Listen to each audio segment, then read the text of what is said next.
You ask Tiger to solve. This deals with linear equations with one unknown. The final result is z equals -2. Let's solve it step by step. Group all constants on the right side of the equation. Subtract 4 from both sides. Simplify the arithmetic.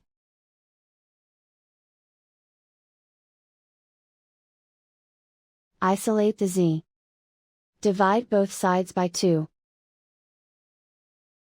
Simplify the fraction.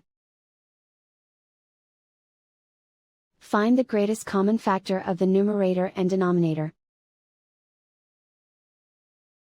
Factor out and cancel the greatest common factor. And so the final result is z equals -2.